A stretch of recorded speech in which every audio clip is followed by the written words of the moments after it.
Hello, friends, family, fans, and followers. I'm Deborah Sweet. Welcome back. It is a glorious day, and I'm very blessed to be able to share a little bit of my time with you today. And I thank you for setting aside a little bit of your time to be with me here. I have a very special message that was really placed upon my heart to share with you. So I'm going to just dive right into this.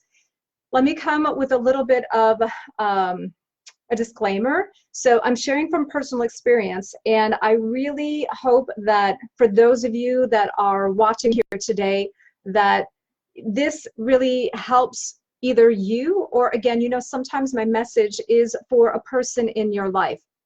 So I want to say a quick hello. Good morning, Janice. Good morning, Sean. Hi, Oscar. Thanks for being with us today. So there's a problem that I see a lot of people talk about, and I know this because, first of all, I want to thank the people that have been reaching out to me privately and have given me an opportunity to support them and serve them and help them through sometimes challenges that they're going through. Professionally, I deal in a place, I have two businesses. I have a strategic marketing firm and I have a business development company. The marketing firm, we're very black and white. I help businesses get business and make money, and we do high-level marketing plans. And in the business development company, I work with leaders to learn how to be resilient in their leadership while they're learning how to refine their company to scale effectively and integrate marketing. So a couple quick hellos. Hi, Jesse. Hi, Sandra. Thanks for being here. Give me a little quick thumbs up. So in the day-to-day, why did I tell you a little bit about what I do? Because I work with people, and people drive business, right? It's the human the human component is what really makes business happen. We're human to human. And so what my message that I was really compelled to share with you today has been prompted by some of the private conversations that I've had. So here's the situation, here's the problem, right? Again, this could be for you, this could be a friend or a family member.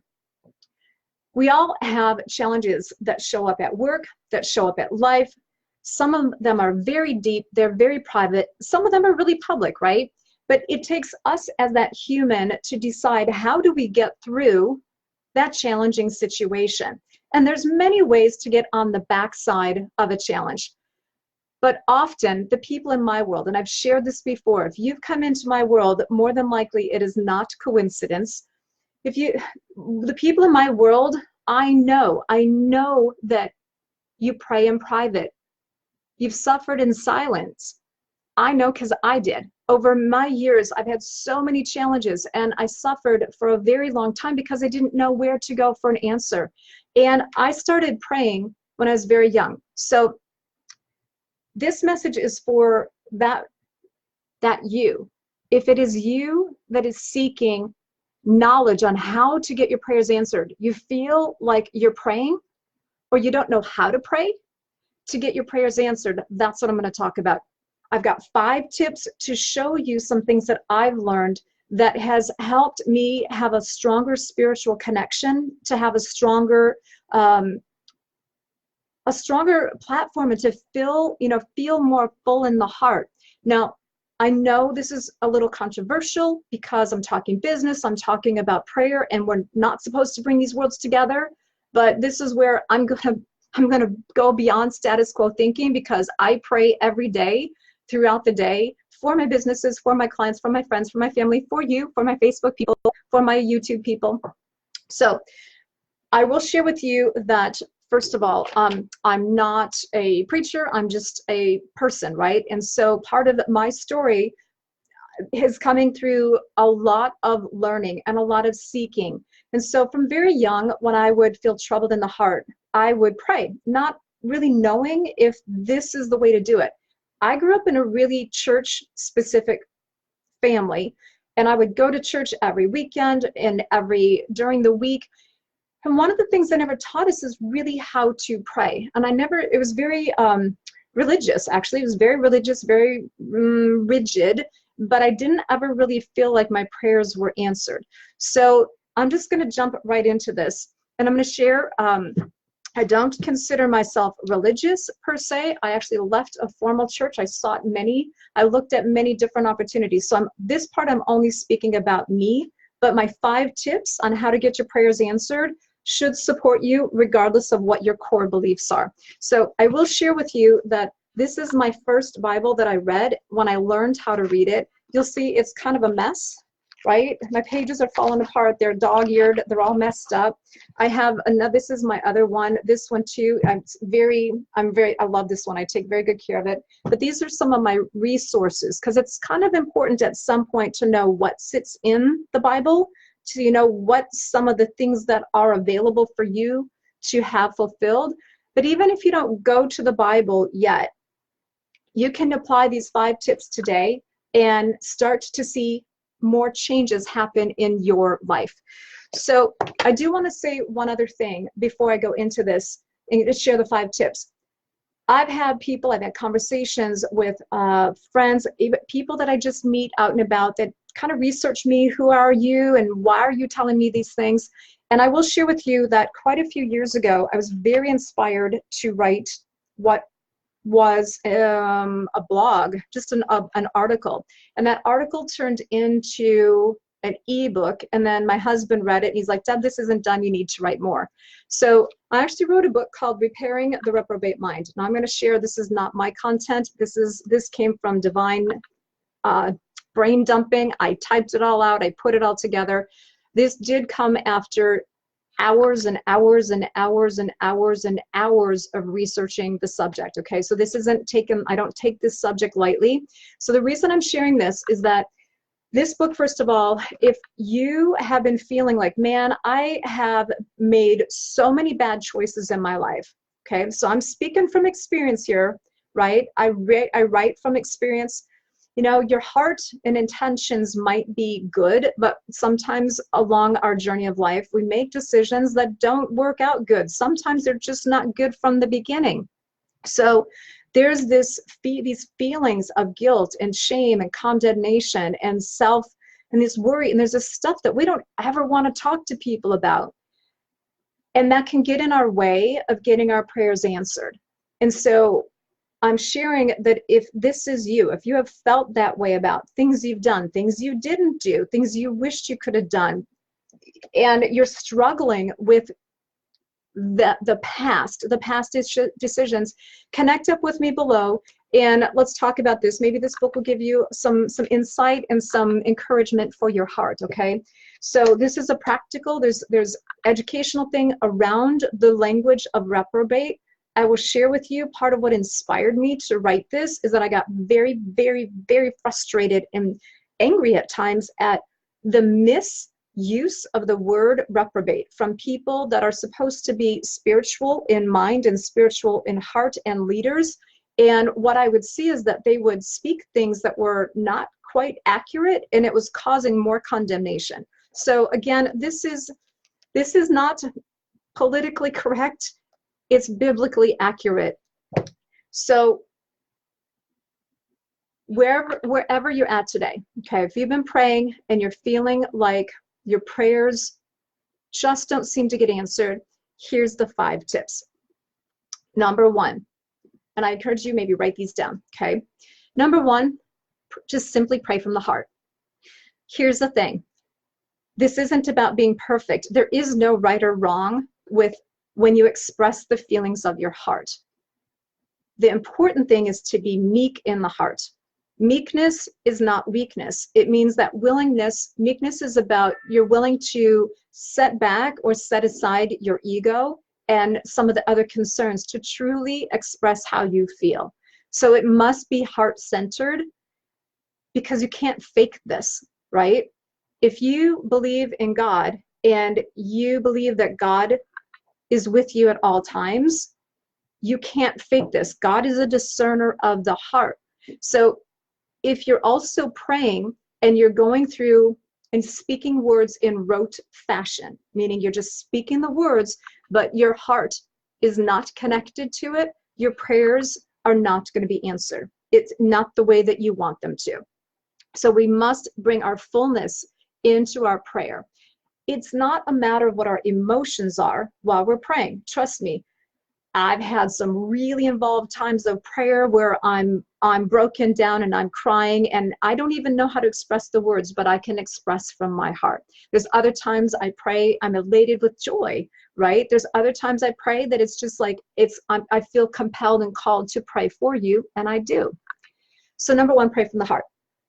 Number two, it's about thankfulness. So this is where this can be a little different for some people, and this is a game changer, right? I do a lot of prayers. Just so you know, every Monday at 8 o'clock, I have prayer. I have prayer with some of my business partners. I make myself available at any time. If you want to pray and you don't have a strong prayer partner, connect up with me, we'll pray. But it's about thankfulness, right? You have to come with a space of gratitude and appreciation and thankfulness. And here's where in practical application, I see some things are a little bit different. Many people come into prayer and they ask, literally, I ask, God, I ask you for this. So one of the little things that's different that makes powerful prayer effective is when you are thanking. You come forward with thankfulness. God, I thank you for this, thank you for that. And here's why. Because tip number 3 is about speaking into the future. You speak it as if you already have it. There's power in the future visioning and the future thinking, because so I'm tying 3 things together real quickly. Number two is speak with thankfulness. I thank you for. Number 3, you're going to speak in the future. You speak about the future as if you have it today. And then one aspect of that is where you start to trigger faith. We're going to get to that. So when you are thankful for and you have expectation of the fulfillment of your prayer, that's the future. You speak it as if. You need to envision it. So this is tip number 4. It is tip number 4, right? And that is details matter. So when you're praying, it's important to have clarity in the vision for the outcome that you want, right? So details matter. So sometimes you can get really, really specific in the vision for the outcome that you want. Now, I want to share with you, there's one other element, and these all come together. When you're talking about details, it's also important to remember faith and having patience. Faith is the evidence of things not yet manifested, right? We're sitting with that expectation of receiving. And so we have to have faithfulness in the timing of the answer of prayer. So 2, 3, 4, and 5, they all come together in alignment. So let me go through all 5 of these again, and then I'm gonna break down the last 3 a little bit more. So number 1, speak from the heart. Number 2, speak with thankfulness instead of asking. I thank you for, instead of Father, I ask you, or God, I ask you. Say, Father, I thank you for. God, I thank you for. You want to envision into the, you're speaking and envisioning from the future, but as if you already have it today. I thank you for the abundance coming. I thank you for the financial prosperity. I thank you for my health. I thank you for the healing, right? So it's proactive and it's current. You're bringing the future into current tense. And it's okay to have specificity of details, because just as if a child, right, if a child wanted something but never told the parent, how's the parent going to gift that or take care of that for a child? Well, our spiritual Father wants to gift you with things, wants to take care of you with things. But it's important to come forward with that gratitude, thankfulness, and some details. But it's also important to understand that when you're holding your space with faith and waiting with expectation, that sometimes what is delivered to you is sometimes it's an exact match to what you've envisioned. Sometimes it's a little different. And what I have found is sometimes when it's a little different, especially if you have gratitude, you know in that moment that this is what you've been praying for, the majority of the time you're going to find that what you've received is even better than what you've envisioned.